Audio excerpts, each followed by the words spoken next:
అందరిలో ఉన్నారండి. మీరు బాగుంటే నేను బాగున్నట్టే. ఈరోజు ఈ వీడియోలో మీకు పుట్ట కోసం అయితే వివరించడానికి వచ్చానండి. చూడండి, పుట్ట ఎలా తయారవుతుందో. కొంతమంది అయితే చెప్పారు పుట్టలో ఏముంటుందంటే తేనె దొరుకుతుంది అన్నారండి. అది చాలా తప్పండి.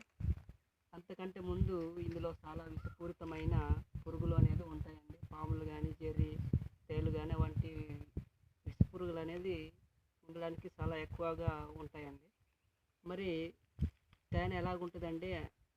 మరి తేనె ఉంటుంది అన్నారు కదా అని అనుకోవచ్చు మీరు. తేనె కూడా ఉంటుందండి.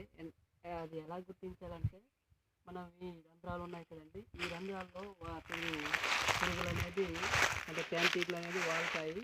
అది వాలినప్పుడే మాత్రం లోపల తేనె పట్టు ఉన్నట్టుగా మనం భావించాలి. అది భావించినప్పుడే మనం తేనె తీయడానికైతే ప్రయత్నించాలి. కానీ మనం తేనెటీగల్ని చూడకుండానే మనం తేనె ఉన్నదని ఈ పుట్ట అనేది కూల్చడానికి మనం ప్రయత్నం చేయకూడదు.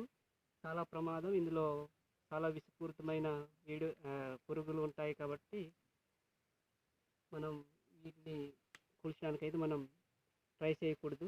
ఇదే అండి చెప్పడానికి నేను వచ్చాను. ఈ వీడియో ఎక్కడ తప్పు ఉన్నట్టే క్షమించండి.